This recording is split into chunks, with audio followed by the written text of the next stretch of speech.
교통약자 전용 택시 이지콜은 이동이 어려운 시민들에게 꼭 필요한 교통복지 서비스로 자리 잡았습니다. 하지만 등록 이용자가 3,000명을 넘고 월 평균 이용객이 3만 명에 달함에도 여전히 이용 과정에서 불편이 끊이지 않고 있습니다. 이에 신유정 의원은 교통약자의 이동권 보장을 위해 실질적인 개선책을 제안했는데요. 어떤 제안을 했는지 신유정 의원의 5분 자유 발언을 함께 들어보시죠.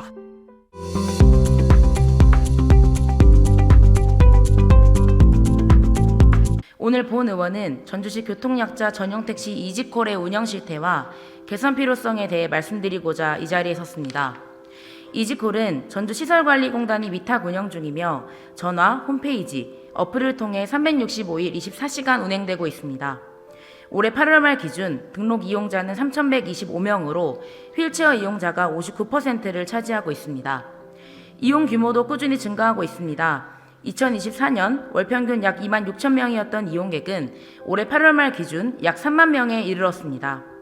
현재 운행 차량은 휠체어 이용자를 위한 특장 택시 63대, 비휠체어용 임차 택시 30대, 바우처 택시 50대 등 총 147대입니다. 특히 올해 7월부터 일반콜과 이지콜을 함께 운영하는 개인 택시를 바우처 택시로 지정하면서 대기시간 단축에도 일정 부분 효과를 보이고 있습니다.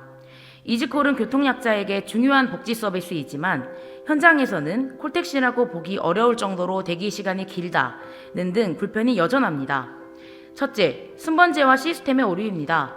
어플에서 여러 명이 동시에 호출하면 모두 1번으로 표시되기도 하는 오류가 있으며 전화상담과 어플을 통한 요청이 동시에 접수되며 혼선이 발생하기도 합니다. 둘째, 가장 심각한 문제는 예측 불가능한 대기시간입니다. 배차 시점을 알 수 없어 일정 조정이 어렵고 근거리 배차가 우선되면서 먼저 호출한 이용자가 뒤로 밀리는 등 순번이 바뀌는 일도 발생합니다. 평균 대기시간은 감소 추세지만 특장 택시 평균 37분, 일부는 90분 이상 대기하는 등 일반 콜택시와 비교시 여전히 격차가 큽니다. 셋째, 정보 안내의 부재입니다. 축제 행사, 운전지원 교육 등으로 운행 인력이 줄거나 교통혼잡과 같은 상황이 이용자에게 사전에 안내되지 않고 있어 불만이 커지고 있습니다. 넷째, 시간대별 운행 불균형입니다. 퇴근 시간대나 주말에는 수요 대비 차량이 부족해 대기시간이 2시간 이상으로 급격하게 늘어납니다. 다섯째, 비효율적 배차 구조입니다. 예컨대 출근 시간대에 전주 월드컵 경기장 차고지 인근 이동에도 삼천동 차고지 차량이 배차되는 등 거리 효율성이 떨어지는 경우가 빈번합니다. 또한 운전 직원은 대기자 수만 확인할 수 있을 뿐 대기자들의 출발, 도착지 정보가 표시되지 않아 효율적 판단이 어렵다는 지적도 있습니다. 여섯째, 현장 소통의 어려움입니다. 이용자가 변경된 위치 안내를 위해 운전 직원에게 전화했을 때 상담원을 통해 알려달라고 대응받거나 연락이 닿지 않는 등 차량과 이용자가 서로를 찾지 못하고 혼선이 발생하는 경우가 잦습니다.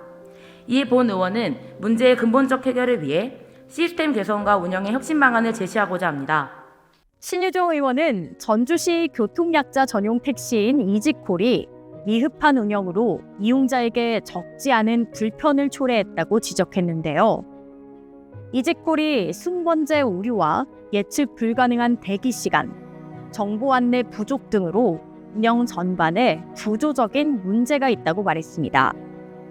이어 어떤 것들이 개선되어야 할지 신유정 의원의 5분 자유 발언 이어서 들어보겠습니다. 첫째, 순번제 시스템을 개선해야 합니다.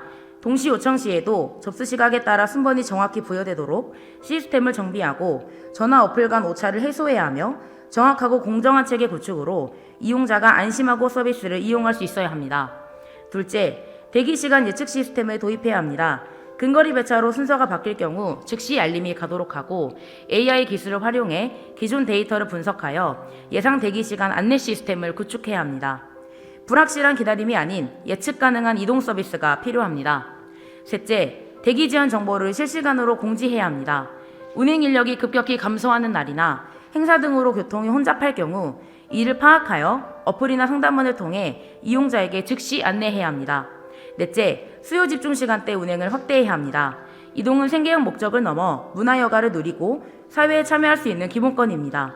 따라서 수요가 몰릴 때 운행 공백이 없도록 차량 인력을 탄력적으로 배분해야 합니다. 다섯째, 이지콜 플랫폼의 편의성과 소통 기능을 강화해야 합니다. 경유지 추가, 왕복 예약, 비슷한 도착지를 가진 이용자들의 동반 탑승 기능을 도입해 효율을 높이고 운전 직원과 이용자가 직접 소통할 수 있는 기능을 마련해야 합니다. 여섯째, 휠체어 이용자와 비이용자의 차량을 이원화해야 합니다. 휠체어 전용 차량과 일반 차량을 명확히 구분하고 대기 시간을 별도로 관리해야 하며 휠체어 비이용자의 특장 택시 이용을 최소화하도록 체계를 정비해야 합니다. 마지막으로 차량 확충이 필요합니다. 대기 시간 단축을 위한 현실적 대안은 차량 증차입니다. 차량 개조비 등의 예산이 많이 소요되기에 장기 계획 아래 단계적으로 확대해 나가야 합니다. 이지콜은 누군가의 하루를 가능하게 하는 생명선입니다. 예측 가능한 이동, 차별 없는 접근, 모두가 함께 이동하는 도시를 만들기 위한 전주시의 적극적인 행정 대응을 촉구드리며 발언을 마치겠습니다. 지금까지 전주시의회 신유정 의원의 5분 자유발언이었습니다. 전주시의회 홈페이지를 방문하시면 더 많은 의정활동 정보를 확인하실 수 있습니다. 감사합니다.